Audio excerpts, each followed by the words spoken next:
सहर तथा एहार आखपाख अंचल गत किछि दिन हेला महिला बेकरू सुना चेन छिंडाई मोटरसाइकेल रे चंपड़ मारुछंती दुर्बृत्त। गोटे परे गोटे अभियोग आसिबा परे पुलिसर चिंता बढ़ाई देथिला। तेबे शेषरे अनुगुल पुलिस को एही गैंगर 2 लीडर समेत 3 जन को धरिबार सफलता पाइछि। सेमानक निकटरू सुना टंका सह मोटरसाइकेल और मोबाइल जबत करा जाइछि। सूचना अनुसार गत वर्ष नवेम्बर 8 तारिख में एफसीआई रु फेरुथुबा बेले एक घरिया निकट में लिप्सिता दास नामक जड़े महिला बेकरू सुना चेन छिंडाई 2 दुर्बृत्त मोटरसाइकेल रे फेरार हो जाइथिले। सेहिबळे चलित वर्ष जनवरी 5 तारिख में सरिता विश्वालଙ୍କ ठारू अनुगुल हाट निकटरू जनवरी 25 तारिख में अनुगुल पीटीसी ऑफिस रो कॉलोनी सामना रास्ता रे बनिता बेहेराଙ୍କ बेकरू सुना चेन लुटी नेइथिले दुर्बृत्त। ए सबु अभियोग पुलिस निकट में हेबा परे अनुगुल थाना अधिकारी दिनेश दासଙ୍କ नेतृत्व में एक टीम सीसीटीवी जांच करबा सह तदंत करी मुख्य अभियुक्त कुहाजाउतबा आस्का अंचलर गणेश दास और ए अर्जुन नामक 2 अपराधी को धरिबारे सफल होइथिला। उभय छिनीताई करथिबा मानि नेइथिबा बेले आस्कार तारिणी आचारी नामक जने व्यक्ति पाखरे बिक्री करुथिले बोली मध्य स्वीकार करथिले। पुलिस तारिणी को दुकान रे चढ़ाऊ करी सुना तोड़ाइबा मेसिन जबत करथिला। एहा सह ता निकटरू 8200 टंका 10.9 ग्राम तरल जाउथबा सुना, गोटिए सुना चेन, 2 लकेट, मंगलसूत्र, एक जोड़ी झरा, 3टी मोबाइल फोन, गोटिए मोटरसाइकेल जबत करा जाइछि। गिरफ 3 जन को कोर्ट चालान करा जाउथबा एसडीपीओ और रमाकांत महालिक कहिसंती। एसपी सारंकर निर्देश रही जे कि आमे सबु बेले zero tolerance towards property offence approach को मेंटेन करने एथिपाई आम गुरुत्व सहकारे जो रबरी केस हो स्नाचिंग केस हो गुरुत्व सहकारे नहीं था।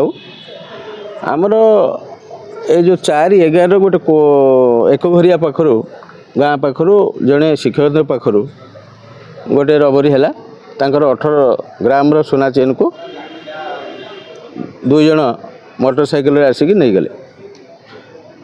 तापरे भी 2टी ओकेजन एमती इनसीडेंट होती गोटे आमर 5/1/2025 आ गोटे 25/1/2025 एठी भी से भाई रबरी होती स्नाचिंग होती आमर स्नाचिंग होती सोना चेन मंगलसूत्र।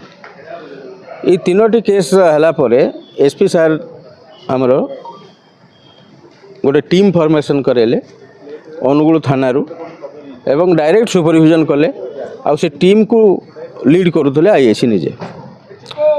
समस्त प्रकार एविडेंस आमे बेस करिकी जदि अननोन थिला आमे digital evidence surveillance electronic surveillance ये सब को आमे व्यवहार करी मूल जे मुख्य आसामी 2 जन पाखरे पहुँचलु। तांका भितर जनक ना होची गणेश दास आउ जड़े होती ए अर्जुन। ये 2 जन होती आस्का थाना एरिया लोक। तांका पाखर पहुँचा पर टीम पहुँचला परे तांको इंटरोगेशन कला परे से माने तांकर दोष स्वीकार कले एवं जोठी डिस्पोजाल करथिले ताको भी आम पाखरे वर्णना कले। आमे जाइकी रिसीवर पाखरे पहुँचलु। रिसीवर होची तांका ना होची ए तारिणी आचारी। ये वर्तमान टोटाल आमर आक्यूज एवं रिसीवर जो होगला तांको ठारू आमे जबत कलु। आमर ये 3टी केस समुदाय सोना आमे जबत करिछु। ऑलमोस्ट ऑल 35.3 ग्राम सोना जबत होइछि।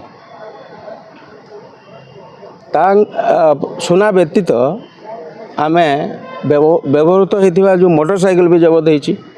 ता सांग को मोबाइल फोन से मानकर 3टा जबत होइछि। 8200 टंका जबत होइछि।